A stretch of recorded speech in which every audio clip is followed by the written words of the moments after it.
What is up, everybody? Welcome to the Azure Functions live stream. It's been a bit. It's been a beat. The last time we did this was in June. I think I teased then. I was like, we're going to be better at doing these every single month. And then when I finished that sentence, I even remember being like, oh, wait, I actually have a bunch of time coming off in July. And I don't know if somebody else wants to figure out this crazy rig I have set up for myself. So we didn't, but that's okay because we're back now. And we have two brand new faces, at least for many of you watching here. We have, and smiling faces too, Skylar. Maybe I'll let you start then, Skylar. What do you want to introduce yourself briefly before we get started here? Sure, yeah, I can do that. Yeah, so my name is Skylar Hartle. I joined the Azure Functions PM team about 6 months ago. It's been a very fun, exciting, and wild ride. Predominantly focused on our kind of growth activities, so you'll see me out in the community pretty soon here. But I'm also taking a good hard look at serverless APIs right now as well. A bit of a tease for some goodies to come. So Stefanos, Skylar, it's great to have you. It's also great to have Stefanos here. Stefanos is, I could have said up until a week ago, the newest PM on the Functions team, but someone sneaked in. But it's still fresh blood for all of you to get to know. Stefanos, you want to just briefly introduce yourself, who you are, why you're here? Yeah, for sure. I guess, hey everyone, my name is Stefanos. I am I'm in PM at Functions team. I joined about a month ago, like Jeff mentioned. I guess I'll be sort of helping out around Python, PowerShell, Linux consumption, and VS Code integration. So if you have any questions, I guess, or bugs, let me know. Let's see if we can do something about it. Are you on Twitter? Can people find you if they actually want to let you know? Do you have a Twitter account? Yeah, I do. I do have a Twitter account. Oh, look at this. Yeah, maybe I'll paste it somewhere in the Pop chat it in the something. chat window. Everyone give him a follow. And you heard it here. He said, if you have an issue with Python, don't open a support ticket. Don't even try to don't Google search it. Don't go to Stack Overflow. Just tweet at him. We love that. We love doing tech support over Twitter. In all seriousness. Yeah, go ahead, Stefanos. No, I just said my DMs are also open for everyone. Whoa! I was mostly joking here. You are inviting everything. You are a brave person. I had mine open for a bit when we were doing some hiring. But the problem I always have is that a lot of people will send a message and sometimes I just don't get back to them. And so I just have a backlog of all these messages that are ignored. So then I close them because I feel bad about it. But yes, fantastic. I have Stefanos on the team.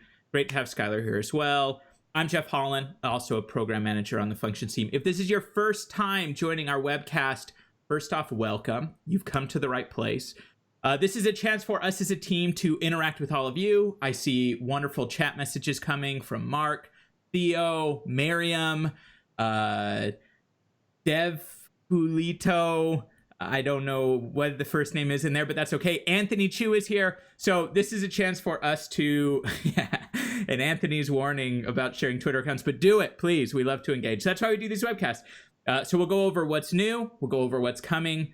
Skylar hinted he also is passionate about this thing called serverless API. So I'm sure we'll have a way to put that in there as well. And if we have time, we can have a Q&A. Well, we will have Q&A. I'm watching the chat here. Skylar and Stefanos are keeping it as well. And if there's no questions, we're having a phenomenal chat right before getting on the stream about a little something that is starting to take over my life called Flight Simulator 2020. So if we end super early, I'm cool to just turn this into a live Twitch stream and we will fly from Seattle to wherever you want to go. Maybe we'll have to postpone that one. Okay, here we go. You ready? Azure Functions Live. What is new? Look, I'm going to be honest here. This is a long list. There is a lot of exciting stuff that's new. So let's jump right into it. Stefanos, I've saved the best for first. What's this about? Yeah, so Partial 7 support in Azure Functions is now GA. So everybody could try it out, use the latest Partial 7 functionality. And also PowerShell Core 6, end of life is coming real soon, September 4th. So we definitely encourage every developer to upgrade their functions. There shouldn't be a lot of backward incompatibility, but it's just and I think there's a guide somewhere that you could find. I'll try to plug it on the chat as well. Yep, cool. And if you have issues too, because it might prevent you from pasting links, but if you paste it to me in a chat window, I can paste it in through the Azure Functions account too, because YouTube doesn't want people putting links. But yes, that's a great announcement. PowerShell 7. I don't know, Stefanos. I don't mean to put you on the spot. I don't expect you to necessarily know. Does PowerShell 7 bring with it much new stuff, or is it just a bigger number so it's better? I know it's pretty backwards compatible. I just didn't know if there's anything that people are looking forward to using PowerShell 7 for other than it's not going end of life. I don't know on top of my head, but I know that there's a bunch of like commonlets that only works in PowerShell 7. Sure. So if people want to use those commonlets, then definitely a good time to upgrade. Yeah, makes sense. Want to stay on the latest, greatest, get the new stuff, whatever Azure SDKs or modules or whatever else are coming out. Sweet. Next on the list, also in the realm of PowerShell, this one I think Anthony Chu will be cheering for in the chat window. We've teased this for a while. The post went live today. At least Anthony tweeted it from that Twitter account where hopefully his DMs are open as well for tech support. PowerShell now has support for writing durable functions. This is a really cool scenario. Stefanos and I were talking yesterday about how this opens up things around automation, chaining things together. So check that out. Give it a shot. We got a few PowerShell fans in the chat as well. So I see Barbara is cheering, I assume for PowerShell 7 and not Flight Simulator 2020. Java 11, more new languages. Java 11 is out now as well. I believe in like the Maven tooling and all those CLIs, it works great. I think the Visual Studio Code extension is being updated to default to Java 11, if not just recently, coming up very soon. Onrad's in the chat as well, who's also plugging PowerShell 7 features. We got the whole team with us, folks. Okay. I'll cover this one quickly. This is actually a hotly requested feature. The docs just went live yesterday. If you go to the Azure Functions Scale and Hosting doc, you can see how to do this. There's often this request in the scenario where functions is great, it scales really far, but what if my function is calling something like a SQL database that maybe can't scale quite as far? And people are like, well, how do I kind of slow this down a little bit? And we had some kind of previewy hacks before. There was this random app setting you could set, but we're like, yeah, it kind of works, it kind of doesn't. You could use the premium plan and set maximums, but it requires you upgrading to premium.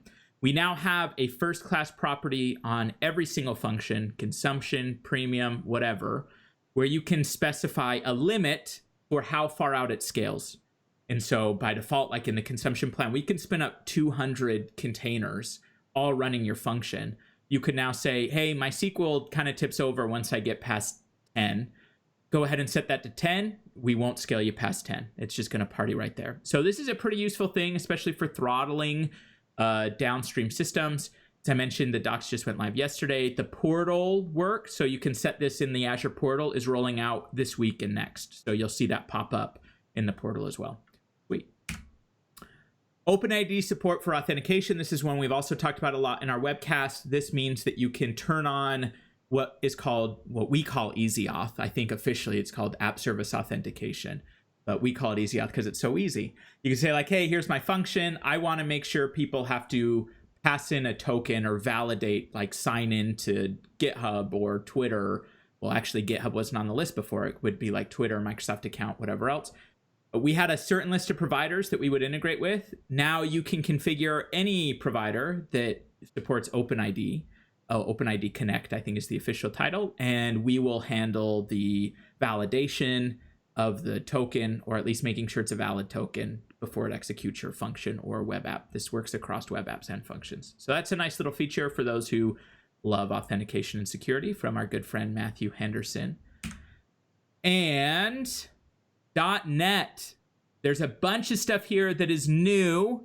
I believe the docs here are coming in soon. So I know this says new, and I know especially for this top one, people are going to be chomping at the bit to test this out. I'm going to lean on Anthony here to paste it in the chat window to keep me honest. He actually sent a phenomenal set of notes to me this morning about about this feature, but I can't really open Teams right now because I'm using it for the call. So I'm going to open it on my phone so I can see this note in case this comes up in the future. But iConfiguration Builder lets you extend the iConfiguration pipeline during startup of your function in .NET. A lot of words there that might only make sense to a small set of the audience here. So that you can customize the configuration. You could load in configuration from an app settings.json file. You could tell it to load in configuration from Azure App Configuration, whatever that service is called that lets you store configuration as well. You could do a lot of stuff here. So there are important docs coming here around iConfiguration. They are rolling out ASAP, but it does work. It's checked in. It's actually rolled out everywhere. And so, yes. And I'm finding this note from allows custom. Yeah, Anthony just said it a lot. He said what I said. So I won't worry too much about the docs then. Ready to run. This is another .NET feature that now works with functions so that you can do ahead of time compilation. And the V2 platform upgrade, this is more of a plug in FYI. If you are running .NET on V2, you may have received or you may soon receive an email saying, hey, we're going to do a platform upgrade in October, and we are going to move some of the host bits. Your code stays the same, but the functions host, the thing that runs alongside your code and triggers your code, we're going to be making an upgrade there that's going to allow us to keep providing security updates. For the vast majority of people who get this email, it's like, hey, FYI, you're fine. We've been analyzing your app. You're not using any APIs that are at risk. There are a small subset of you, though, that might get something that's like, hey, with this platform upgrade, some of these APIs you're using might not work in the same way. Specifically, the code we're running next to your code is running .NET Core 2. We're moving it to .NET Core 3.1. And so there's some considerations to be had there. Just an FYI, if you have questions on that one, check out that email. Check out there's a GitHub announcement right now at github.com/azure/app-service-announcements with some more insight and a discussion there. So just wanted to plug it here for the chance to people to pop into chat if they have questions, but there are probably better places there as well. Okay, I'm going to move through this. I see there's a bunch of questions coming in, but I'm going to, because you can see we're only halfway done with this slide. So we're only halfway done with what's new. And it's August 19th. Stephanos or Skylar? Yeah. I can't remember who. Stephanos, you're going to talk about this one. Yeah, right. Yeah, I think this is the work that our friend, our colleague Anthony Chu worked on. And basically, we added dependencies on our host and our image, and we added dependency that needed to run the headless Chromium on Linux consumption. Prior to this change, people would need something like Docker to run it. And this, we have tested it using Puppeteer and Playwright in Node, but also available in other languages that are running on Linux consumption. Only Chromium so far, but we are working on dependencies for Firefox and WebKit. So, yeah. Yeah, this is a long requested feature. I always thought about it from the standpoint of like, hey, I have a website. Maybe I want to do some automated, load up the site, click through some stuff. And now doing that in a serverless function makes a ton of sense because I'm not necessarily running those end-to-end tests all of the time. So being able to run a browser more or less inside of a function on that Linux plan is great in bringing in those host dependencies. Mm-hmm. But Stephanos, you actually brought up another one, which is a really cool scenario. Yeah. This morning, I think you were playing around with this a bit yesterday and you were looking at doing some like web scraping stuff. And maybe pulling in some data from the web as well. Yeah, I think that would be cool. Like something like, timer trigger, you want to pull news or new updates from a certain website that you want to funnel in and maybe plug it into other Azure services. So you can do it now. Yeah, little random tidbit. The first app I ever built was a Microsoft Band app. For those of you like, hey, Microsoft Band. I've now moved to Apple everything. But it was Microsoft Band app that would push in sports scores. I'm not even a huge sports fan, but at the time, I think the Seahawks were doing really well.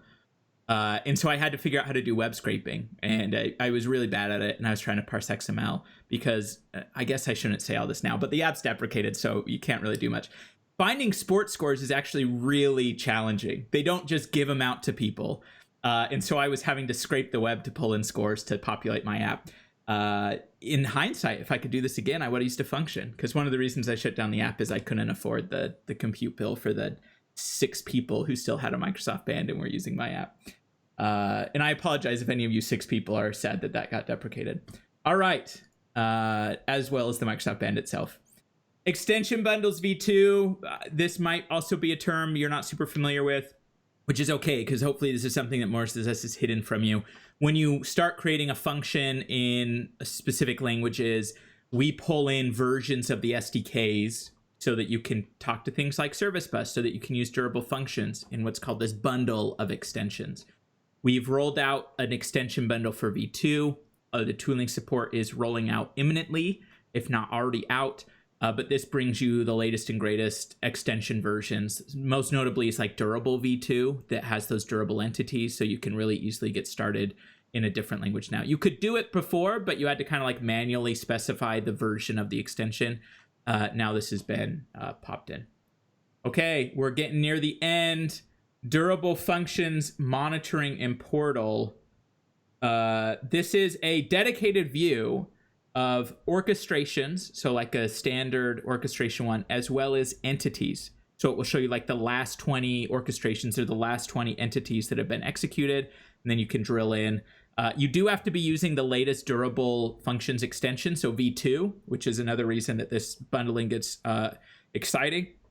And we're going to outport a bunch of extra stuff to App Insights that populates these nice views.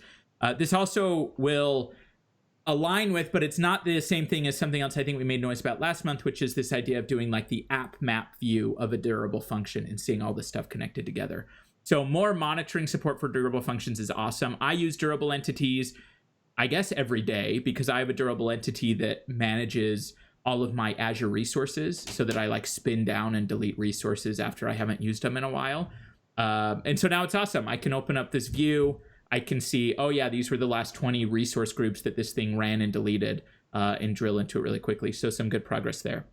Okay. Custom handler section in host.json. Wow. Do you know there's a specific PM who did a really good job updating this slide? We've said his name like 6 times. It's Anthony Chu. This is another one that he spent a bit of time helping work with some incredible devs as well. On all of these, by the way, I know Honorad's here. I know there's a huge team that's made all this work, but since I'm learning about it from Anthony, that's why I keep saying his name. But Honorad, I know you're watching. You deserve just as much of recognition here, and whoever on your team helped work with it too. Custom handlers. We've talked a lot about this. This enables you to write functions that target any languages or any language version. There's a new section that's going to make it just a lot easier to use. So check out the docs on that. It's replacing the old one, which I think was called HTTP Worker. Now there's a custom handler section that provides some nice capabilities. Skylar, what's this? My time to shine? Let's do it! So yeah, Dapper extension, triggers and bindings. This just entered preview. You can now trigger functions on Dapper and talk to Dapper through bindings. This is amazing. But you know what, Jeff? You have any other details you'd like to fill in about this? That's it. That is it. All right. Yep. Okay. I saw the chat was moving a bit, but I was listening a lot. So did any of you grab any questions? And I'll start scrolling here and we can answer a few questions before we go into some community highlights. Let me look here. I see, PowerShell 7, good stuff from PowerShell. Google PowerShell 7, what's new? That's a very good tip. Okay. Okay, I'll take this one. I guess, Stefanos, this is a question that you will be able to answer soon, because I know this is an area you're digging into. But Asherod, and apologies for any mispronunciation, asked, why can't we publish an Azure function using Python from Visual Studio? We only really support it from Visual Studio Code. The answer to that is there's not... I mean, I know there's Python support in Visual Studio, so I want to be careful with my words here because there are wonderful people using Visual Studio as a Python editor. That said, the majority of our Python efforts are going towards Visual Studio Code from the functions team. And so it's more of a prioritization thing. I think Visual Studio Code is a phenomenal place for Python. I think by and large, the Python community prefers it as the spot, so that's why we've optimized for it.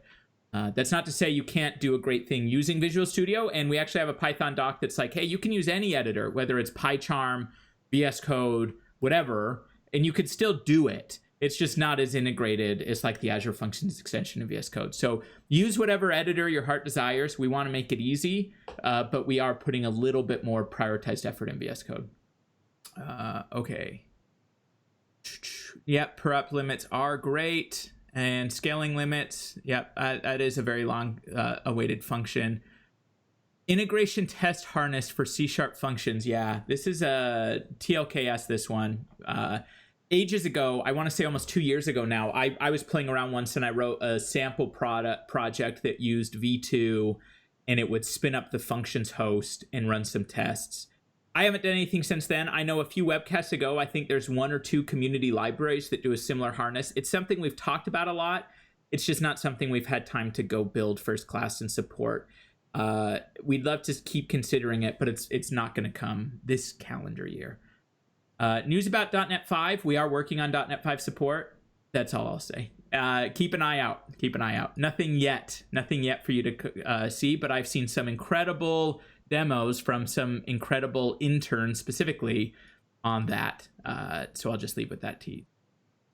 Can't we do the scraping by adding beautiful super scrapey? I'm guessing the answer is maybe yes. The big block is if these depended on things like Chromium, which a lot of these browser things did, there were OS level dependencies that would make it so it didn't work very good with functions. And so it's possible those always worked for web scraping. I don't know all the ecosystem, but specifically if it used Chromium, that was a big thing that now works because we popped in those system dependencies. Yep. Like the web scraping actually sounds like a great one. Any docs? I'll have to let Anthony chime in on the docs thing. I know docs are being worked on. There was an email as early as yesterday on that. And dependency injection, I'm not sure on the status of this one. 5098. So sorry, TLK on that one. Okay. We got through all the questions there. A few community highlights. As always, if you want to go to any of these, I would recommend you going to the short URL because it is easier than Google is searching all of these. But just 3 I wanted to call out today. Apologies, I didn't have more. I guess I'm still recovering from time off because there were more that I've been retweeting. I just didn't have time this morning to pull them on the slide. First one, Mikhail, who's a Azure MVP, published a really cool workshop of creating a bunch of Azure serverless solutions powered by Pulumi, which if you're not familiar with, it's like a codeful way to do deployments. It's a really great workshop. It's a really good resource. I think a lot of folks ask for me. They're like, hey, I'm running a user group. I want to do a workshop with my organization, my team, whatever else.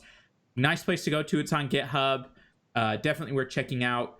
Anjana wrote a fantastic blog post about allowing Azure Functions to call Ballerina, which I didn't know about before. Ballerina is a programming language that you can now use with Azure Functions. They have it documented in the Ballerina page. Some cool quick starts there. So again, Azure Functions, I think in the last few months we plugged Swift, Go, Ballerina. There was a language last month I already forgot the name of. Lots of cool stuff here. And then finally, there's been a lot of good stuff from 100 Days of Code. Quite a bit, but one I grabbed was from Ying Ying on integrating with Stripe and functions. So a website that is calling a function on the back end that integrates with Stripe to do payment processing outside of the website itself. So a serverless backend. I think it's a React front end, if I remember right from reading the blog. All great post. Fantastic job. And Anthony, no, your links are being blocked on the chat. There are docs for iConfiguration. So Anthony, if you ping me on Teams, I will ping your docs. Okay, great. So great job, community. Thank you very much. We appreciate it. All right. Anything else? How are you doing, Stefanos and Skylar? I know, but Stefanos, you're a month in, so I'm just running full speed. Skylar, you're just partying here hard, waiting to talk about serverless APIs. How you doing? Great. I'm feeling great. Yeah, I'm loving life right now. That's good. That's good. Have you learned anything? Have you learned anything in the last half hour? Or is this all old news? I didn't even know we supported PowerShell. That's great. No, that's not accurate. No, all right. These all been great updates and fantastic things to just get reinforced into my brain. Yes. Okay, here we go. We are running full speed ahead. What is coming? Oh, yeah. Okay. I got to talk some more about this one because I need to have a heart-to-heart with you all right now. Let's switch to the main cam. Last month, 2 months ago, we talked about this much wanted feature that was coming up all up in chat of this functionality that people want. Where they're like, look, I work in an enterprise. Everything has to be behind a VNet. No questions asked. If we want to launch something in production, it has to be behind a VNet. Today in the premium plan, you can stick everything behind a VNet, including the function, but there's this one restriction where the storage account that hosts your code binaries can't be behind a VNet. It can have IP restrictions, it can have a bunch of other stuff, but you can't turn service endpoints or private link on. And at the time I was like, hey, great news, this is coming in July. We're really excited to unblock this. This is still coming. This required quite a bit of changes on the platform. I'm very sad to share this. This has been delayed. It's still coming. It's actually rolling out. Parts of it are rolling out in the deployment that's happening right now. The second half will roll out in the next one. A few things happen here. We wanted to improve it to support both service endpoint and private link. The other thing that happened is we hit a minor bug with some of the infrastructure. And for those of you who don't know, for like these networking features, there are legit, I don't know if I can say a number, a very large number of servers running around the world that host the platform that runs functions and web apps and everything else. So these deployments take a really long time to roll out. We also want to do it safely so that we don't like say, hey, everything restart at once and hope there's not a bug. So this is still coming, but it is coming a little bit later. There'll be hopefully 1 or 2 or 3 regions that have this live around the end of this month in mid-September with that release that's rolling out right now. And then the rest of the region should pop online in the deployment following that. So probably in like the November timeframe. Hard to say. I know a lot of folks are waiting for this. You could still use an app service plan, which doesn't require a storage account for code, though obviously it's not a premium plan. So for those of you who were hoping for that one, I apologize. But that's the truth. So now you know. Checkpoint control for event hubs. This one is just wrapping up so that you can control if you progress the stream or not. Yep, still coming. Talked to the dev lead about this the other week. Key vault setting, secret rotation. We mentioned that previously. Still coming. Also dependent on a platform update. So those take some time just based on the size of the platform. Skylar, this is where I stop talking and you now steal the show and steal the thunder. Because there is a cool feature that's coming, but also just the ability to plug a bunch of stuff that's coming in this area that you teased at the beginning is near and dear to your heart. So what do you have to share here? Both about this feature or serverless API? The time is yours. You do whatever you want with it. I'm just going to control the camera. Oh boy, 30 minutes. I don't know if it's enough time. No, I'm just gonna do it. Let me go ahead and share my screen. Let's do it. I'll some good information up here. Yeah, so as I mentioned before, I've been kind of looking at serverless APIs and you know what people are doing with serverless APIs, what our customers are focused on in this area. And so when we say serverless APIs, it's if you're not familiar with this combination of words, we're really just talking about APIs hosted on Azure Functions specifically. The characteristics of a serverless API are often let's skip forward a bit here. I'll go back to that previous slide. But the characteristics of a serverless API are kind of defined by cost, speed, and scalability. So like when you think about serverless APIs and why you should use Azure Functions for serverless APIs, I really look at it in terms of these kinds of 3 kind of key elements. And it's interesting because a very large population of our customers use functions for serverless APIs. And they're doing a lot of different things, and everybody's scenario differs depending on what they need. But there are some commonalities that we've seen over time, and I'll get into that in the next slide. But just skipping back here really quick, the 2 kind of major things that I wanted to bring up as they pertain to serverless APIs are: 1, we have a new doc on the Azure Functions documentation that talks about shifting Express apps to Azure Functions. You can find it at aka.ms/azf-express. in that doc is a good landing page and a good bit of initial information, but there's a really amazing learn module there that talks about in depth how to kind of go through this process when you're moving from Express. And the next thing that I'm going to talk about, and I'm going to demo here in just a minute, is, as Jeff mentioned, something called Project Stencil, which has to do with scaffolding code, amongst other things.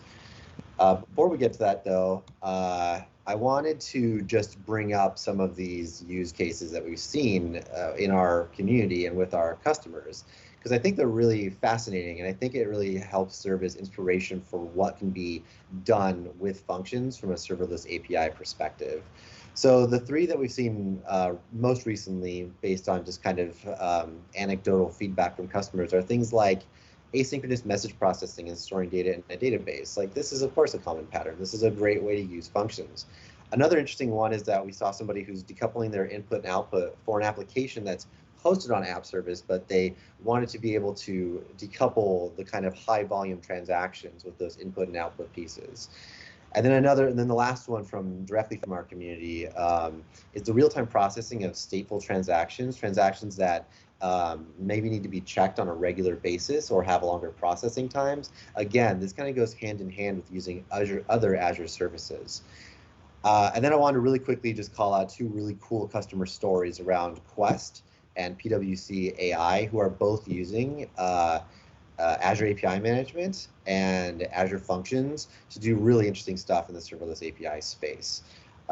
So feel free to check those out. I highly recommend those customer stories. I think that they're great resources to get kind of more inspiration on what's possible. So with that said, let's move on to our actual demo of the day.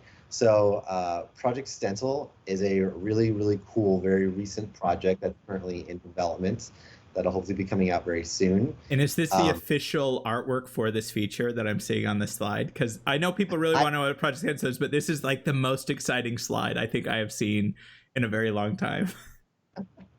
Yeah, this is not the official artwork. Dang it. I just thought it was really, really cool, and it had lightning, and it worked well with the Azure Functions logo. And is that a function on top of a volcano? Yeah, like this is how amazing this feature is. So I love this. This is great.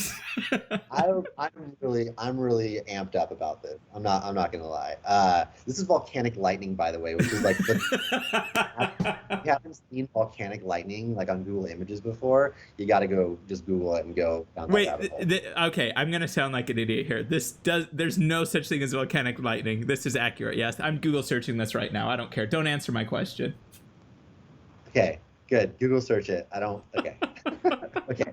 All right. So moving on from volcanic lightning, as cool as it is. So, thank you, Anthony, for pointing that out in the chat. Really appreciate that. I was going to give him a shout out.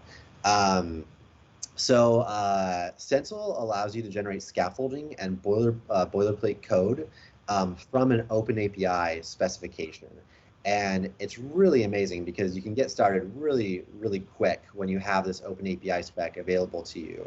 And I'll show what that looks like in a second. But there's a few different ways you can use it right now. So there's the Azure Functions extension way, which I call kind of the code first way. And then there's the Azure API management extension way.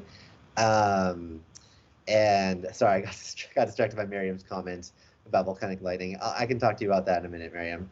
Save questions to the end.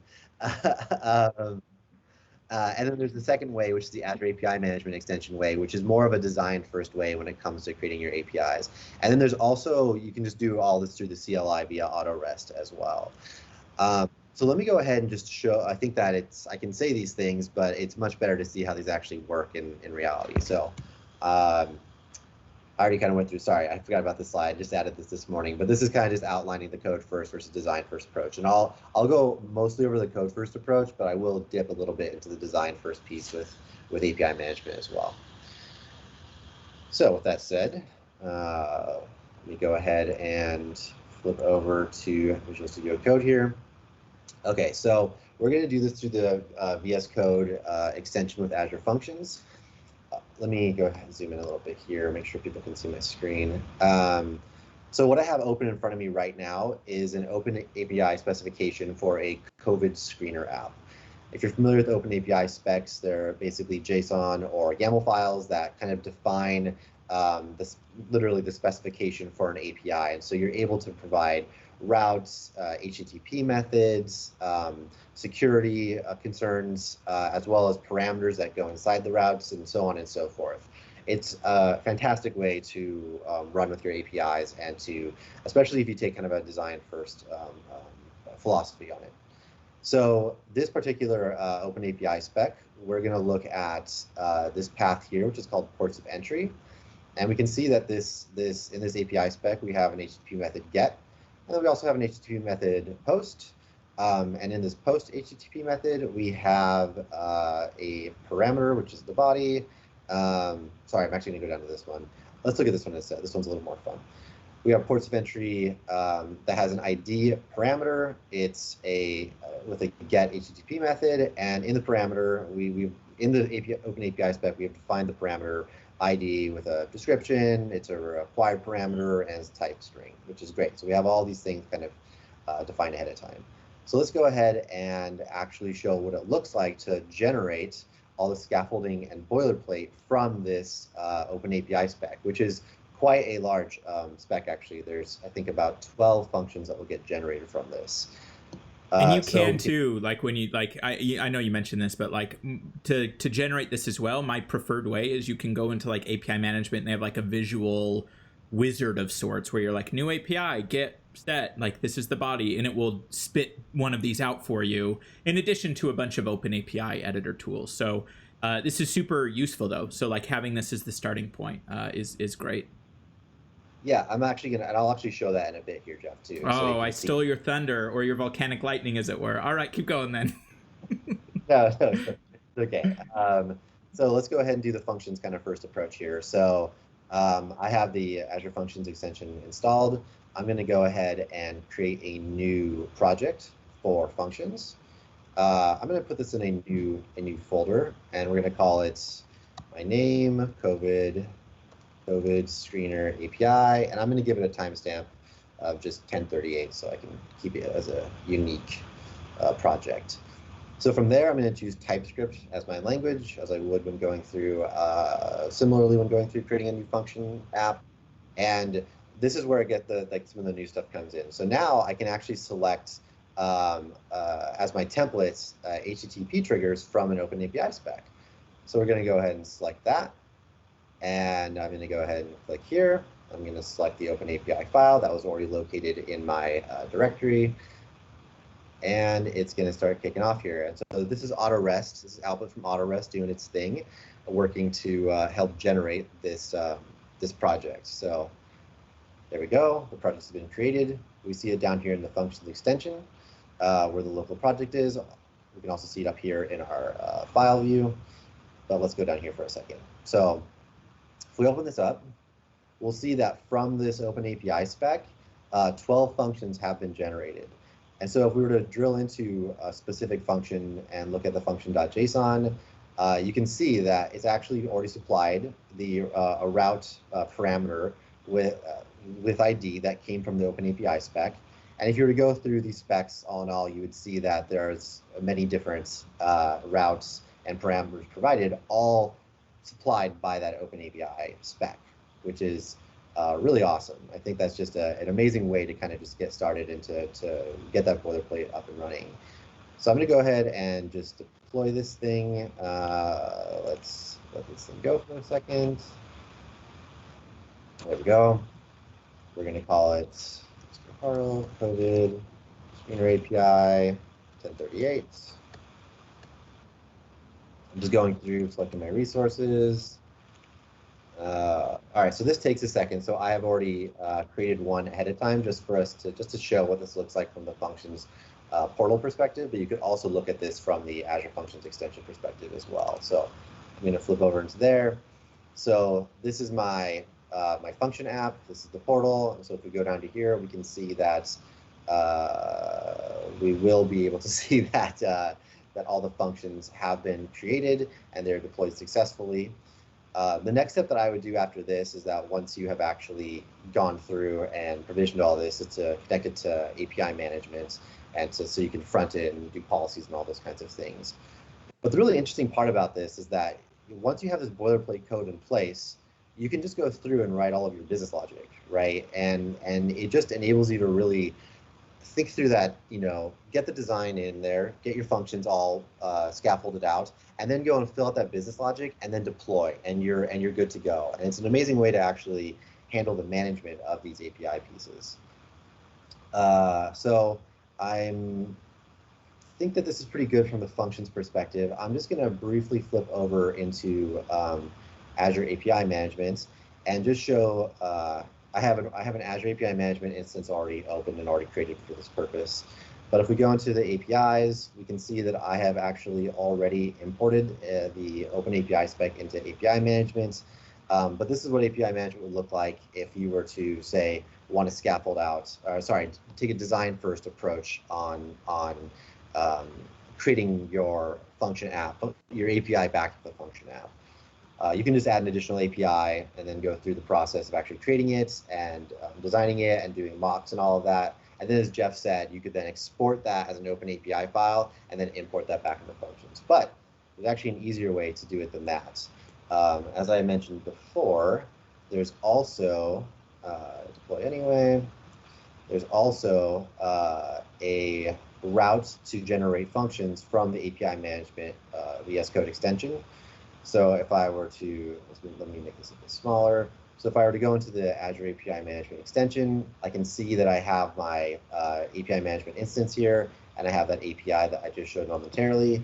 And if I was to right-click here and click Generate Functions, I could actually generate all the same set of functions that you saw before straight from an API as defined inside Azure API Management, which is killer because that lets you take that design-first approach, which is a great way to approach these problems. I think that's pretty much it, Jeff. I think that covers pretty much everything I wanted to show. So I'm going to go ahead and give you the screen back here. Sure. Yep. And I love that. I was talking to Vlad yesterday about a number of things, but one of the things we're talking about was like this idea of design first APIs, and he brought up like which is like a best practice emerging in the industry, but it's almost like, hey, you have a solution. Even before you start writing the code, think about what are the events that this solution is going to emit, and also what are the APIs that I need to expose. And you can just start by, like you did, like defining, hey, I'm going to have a screening app, and it's going to need to get screenings, and it's going to need to add screenings. And you can define that first, which just puts you in this good spot, because then as your solution evolves, maybe today it's backed by functions, maybe tomorrow you swap one of those APIs with a logic app. Doesn't really matter. The API is the thing that you are managing and building. And so this tooling just makes that so much easier. Like, go into API management first, define your API, generate the function code for it, fill in your business logic, and then connect them back together. With this stuff like Project Stencil and the new API management stuff in the portal, this just becomes so much more feasible, and it puts you in a much better spot. Like, a lot of times people end up doing this similar to like DevOps or CI/CD. They'll start with the function, they'll kind of rig it all up on their own, maybe won't be super thoughtful about the API design, and then only later they're like, oh shoot, now we need to figure out how do we integrate with API management? How do we make sure we have a better definition? So one of those things that if you can approach things a bit differently, API first design, it can put you in a really good spot for your solution. So love this. That's great. Thanks, Skylar. Wheat. All right. We are on the tail end of this. So last call for questions as I go through the last slide, because we're going to sign off here. And I think we're pretty much caught up.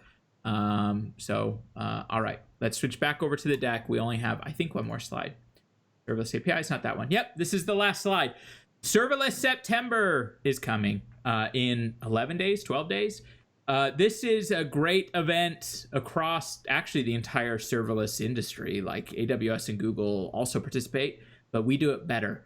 So please join us for our celebration of Serverless September. A few things to note. This is a bit of a pre-announce. On September 30th, we're going to have a virtual event called Create Serverless. It's going to be 4 to 5 hours long. We're going to have a keynote. We are going to have a few sessions covering topics like Durable, covering topics like other great stuff. GraphQL, I know, is in there. Some pretty cool stuff. It's a pretty informal virtual event, just the chance for us to spend some time, like 15, 20-minute sessions. So pre-mark your calendars. This will be happening digitally on September 30th. There will be the chance for interactions, questions, or whatever else. So that'll be a fun event. We're excited to do it. If you joined the Create Front End event that happened a few weeks ago, this will be a similar format.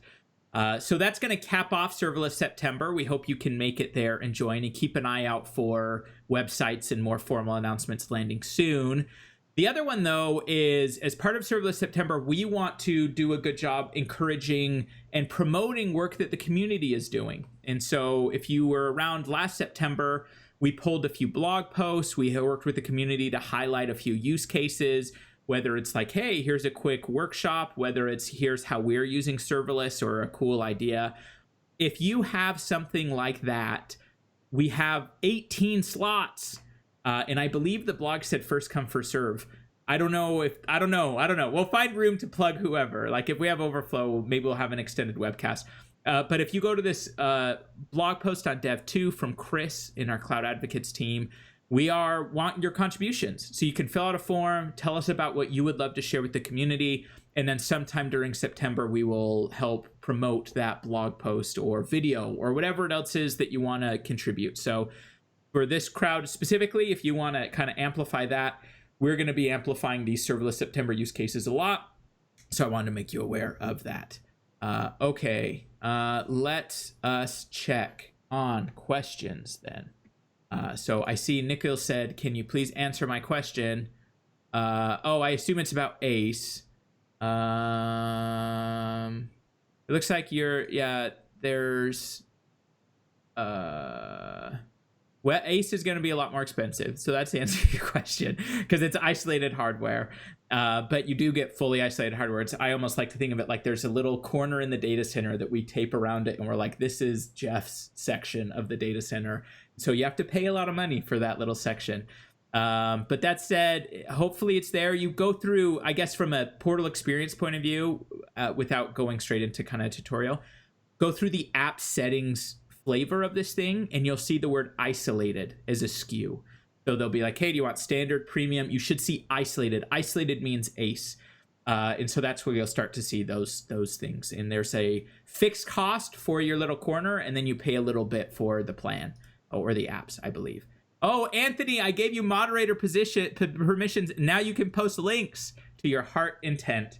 So Anthony has superpowers now. Okay. Did any of you see any other questions, any other thoughts before we wrap up for the day? None? I think we're good then. All right. Well, Yeah, I am not taking time off in September, and it is Serverless September, so I am sure we will be back here then. So if you're still around, for one, you know the drill. We have to like the video, and whoever it was who disliked our June video, I want you to DM me. I will open my DMs just for you, and I want to know why you gave this a thumbs down, okay? We are doing this from the goodness of our hearts because we love this. Yeah, do we ramble? And yeah, do I talk about my Microsoft Band app for probably more than any of you cared to hear? Absolutely. But I think that deserves a thumbs up. So give us a thumbs up. If you want to know when the next webcast is, follow us on Twitter at Azure Functions or subscribe to this channel. This is where, again, when I become a flight simulator streamer, this is where I'm getting really good at the ring that bell, click that subscribe. I don't know. Is there anything else we need to do here to be good social media people? I think that's it. You already basically the equivalent of smash that like button. Smash that like, that's what it is. Yeah, that's the term I need to use. Smash that like button. Good job. Okay, well, thank you. I'm sorry. I see one more. Eshrod said he has a question. A sample solution for a real-life problem with Azure Functions, like the way we use usually the BL, DAL, and model. Yeah, I think this is... I know these acronyms, but I can't tell you what they stand for. I'm not sure of anything. I'm sorry, Ashrod. I don't know. And I've already tuned out now. I'm thinking about Twitch streaming. So reach out to us, ping us on Twitter. Thank you, Greg. We appreciate the kind words. Ashrod, I apologize. I don't know. Domain-driven design, maybe that's what I'm thinking of. So I don't know what DAL is. Thank you, Mark. Thank you, everyone who's joined. I'm just doing Eric. I see you in the chat. Oh yeah, now I'm good. Now I'm calling out people on the wow. Sander, appreciate the kind words. TOK, Onward, we already gave you enough shout outs today. You've had enough. Tiago. Oh, good to see you here, Tiago. Justin. Great. So thanks everyone. We'll see you again next month. And that is all for now.